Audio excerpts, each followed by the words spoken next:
नमस्कार दोस्तों, स्वागत है आपका आज की हमारी इस क्लास में। तो आज हम बात करते हैं कि टीजीटी हिंदी में किस क्वेश्चन पर आप ऑब्जेक्शन लगा सकते हैं। तो मैंने जितना पेपर देखा है, मुझे तो 2 ही प्रश्न मिले हैं। बाकी आपने कमेंट में ज़रूर बताना है कि आपको कौन से क्वेश्चन पर डाउट है।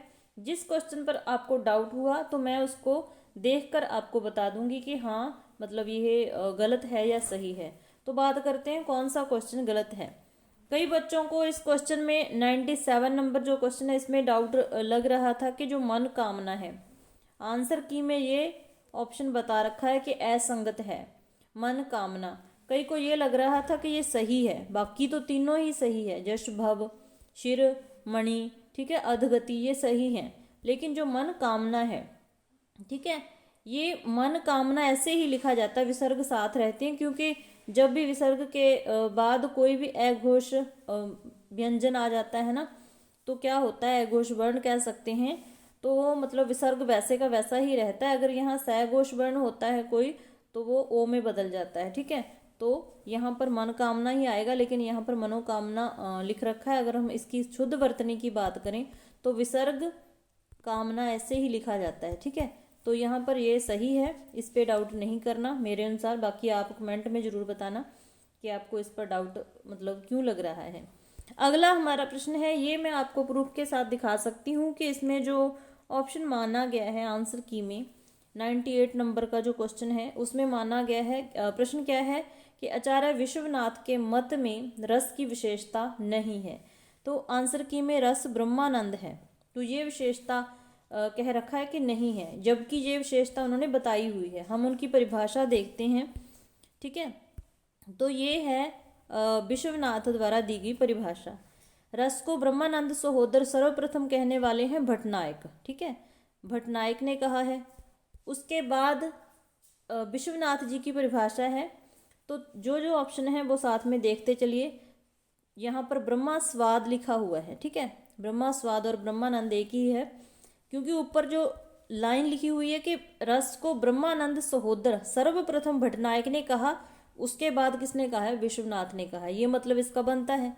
तो ब्रह्मा स्वाद है, फिर लोकोत्तर चमत्कार है, यहाँ पर दिखाई दे रहा है परिभाषा में, ठीक है।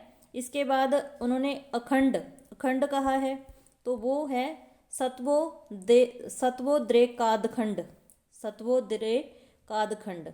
तो यहाँ देखिए अखंड भी इसमें आ गया। तो इसका मतलब क्या है कि अखंड भी है, लोकोत्तर चमत्कार भी है और ब्रह्मास्वाद भी है। तो जो आंसर की में गलत मान रखा है, ठीक है, आप ध्यान से देखिए कि रस सत्वो द्रेकम में लिखा हुआ है, यहाँ द्रेकम में लिखा हुआ है, वहाँ पर क्या है, द्रे कादखंड। तो इसका मतलब इसमें गलती है, तो पहला ऑप्शन रॉन्ग होना चाहिए। ब्रह्मास्वाद है, अखंड की बात हुई है, लोकोत्तर चमत्कार प्राण है, इसकी भी बात हुई है।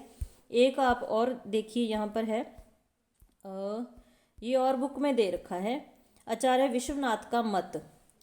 तो उन्होंने रस का स्वरूप अखंड माना है, अद्वितीय, प्रकाश स्वरूप, आनंदमय और चमत्कारमय, ठीक है। रस चर्वणा के समय अन्य विषय का स्पर्श तक नहीं होता, अतः ब्रह्मानंद के समान है। तो ब्रह्मानंद तो माना है, 2 जगह हमने देख लिया। आप इस पर ऑब्जेक्शन लगाना चाहें तो लगा सकते हैं।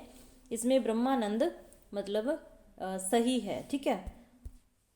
तो अब हम बात करते हैं कि हमारी जो क्लास मैंने की थी इस 20-25 दिन में, उनमें से कौन कौन से क्वेश्चन सीधे आए हुए हैं, ठीक है। तो ये देखो, ये क्वेश्चन है, भारतीय संविधान के अनुच्छेद 351 में वर्णित है। तो जो देवनागरी लिपि वाला हमने क्लास की थी उसमें ये सारे पॉइंट थे।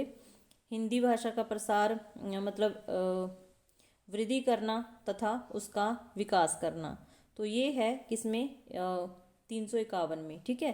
तो पता नहीं किस बच्चे ने गलत लगा रखा है, ठीक है। तो ये था हमारे क्लास में हमने डिस्कस किया हुआ था। इसके अलावा अगला जो हमारा क्वेश्चन है जो हमने डिस्कस किया हुआ था उसकी बात करते हैं। यहाँ पर हाँ, नादान दोस्त कहानी में केशव की बहन का नाम श्यामा है, वो हमने पढ़ा हुआ था। देवनागरी लिपि के संबंध में असत्य। तो ये सारे पॉइंट मेरे नोट्स में लिखे हुए थे, आपको पीडीएफ भी शेयर की थी। देवनागरी लिपि के उच्चारण एवं प्रयोग में समानता है। इस लिपि का विकास सर्वप्रथम उत्तर प्रदेश में हुआ, तो ये यहाँ पर गलत माना गया। राजा जयभट्ट के शिलालेख में इस लिपि का सर्वप्रथम प्रयोग हुआ, ये भी था। आरंभ में इस लिपि के वर्णों पर शिरोरेखा नहीं लगाई जाती थी, ये भी था। तो ये हमने नहीं पढ़ा था, यही आंसर की में गलत है। ठीक है, उसके बाद हमने ये भी पढ़ा था, एक ही क्लास से 2-3 क्वेश्चन आए हुए हैं। संघ की राजभाषा हिंदी और लिपि देवनागरी होगी, ये तो हर बार ही पूछा जाता है। तो अनुच्छेद कौन सा है? Option number 1। ठीक है, ठीक है। उसके बाद कौन, हाँ, ये हमारी पहली क्लास थी जो स्वर व्यंजन की, उसमें ये चीज़ें हमने बहुत अच्छे से पढ़ रखी थी। तो ये क्वेश्चन आया हुआ है। उसके बाद आगे है, ये सीधा सीधा क्वेश्चन हमने डिस्कस किया हुआ था। 7 जून 1955 में ईस्वी को गठित राज्यसभा आयोग के अध्यक्ष श्री बाल गंगाधर खेर, तो ये हमने पढ़ा हुआ था, आप पीडीएफ चेक कर सकते हैं, उसमें था। वह चिड़िया जो कविता में कवि ने चिड़िया की कौन सी विशेषताएं नहीं बताई, सीधा सीधा प्रश्न इसी तरीके से बनाया हुआ था। उसमें मैंने लिखा था कि वह एकांत से डरती थी, मतलब डर लगता था उसे। यहाँ लिखा है कि उदास रहती है, तो वही मैंने गलत कर रखा था क्योंकि उसे विजन से प्यार था। ठीक है, उसके बाद आगे है, ये द्विकर्मक क्रिया वाला मैंने अच्छे से समझा रखा था, 2 बार समझाया हुआ था। एक बार मतलब 2021 वाले पेपर में समझाया था और एक बार क्लास में समझा रखा था। एक तिनका कविता किस कवि द्वारा रचित है, तो ये भी हम चर्चा कर चुके थे।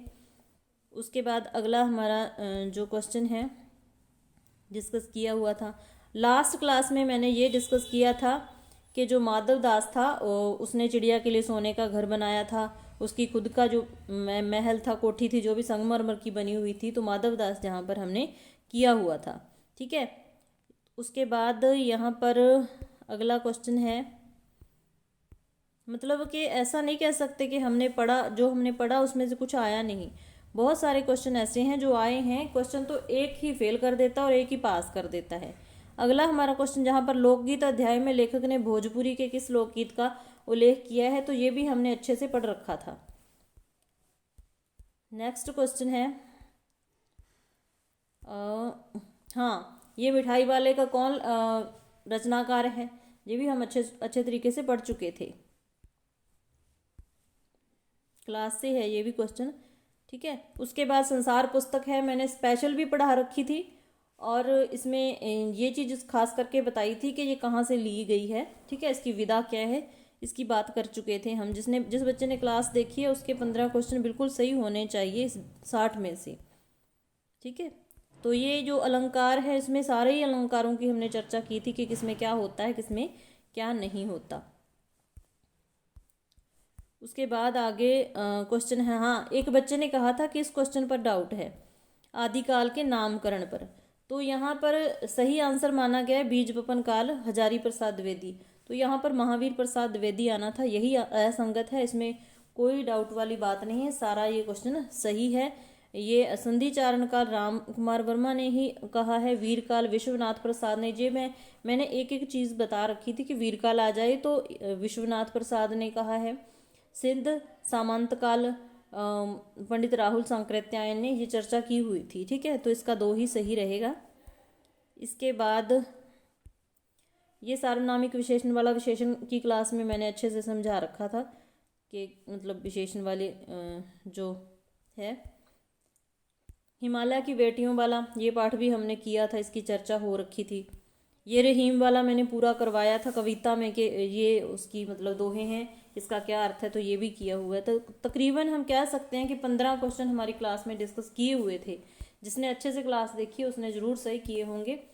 तो क्लास अच्छी लगे तो लाइक कर देना। इसके अलावा जितने भी मतलब आपको ऐसा लगे किसी क्वेश्चन पर कि हमें डाउट है, इसका ये होना चाहिए, तो आप क्वेश्चन लिख के टाइप करके कमेंट में बता देना।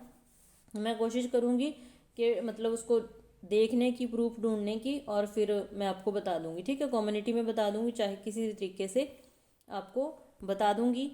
तो आपने एक बार बता देना है, क्योंकि मैंने जितना पेपर मैंने क्वेश्चन देखे थे मोटे तौर पे, मतलब अंदर से नहीं देखे, इतना समय नहीं था, तो मुझे यही क्वेश्चन लगा था कि ये गलत है, ठीक है, तो फिर मिलते हैं नेक्स्ट क्लास में। क्लास देखने के लिए धन्यवाद। अगर क्लास अच्छी लगे थोड़ी सी भी तो लाइक ज़रूर कर देना। चैनल पर नए हो तो चैनल को सब्सक्राइब कर लेना। हम लोग हिंदी की तैयारी करते रहते हैं, चाहे एस्टेट हो, चाहे किसी भी स्टेट का टेट हो, या फिर कोई भी मतलब स्क्रीनिंग एग्ज़ाम हो। तो मिलते हैं फिर नेक्स्ट क्लास में। धन्यवाद।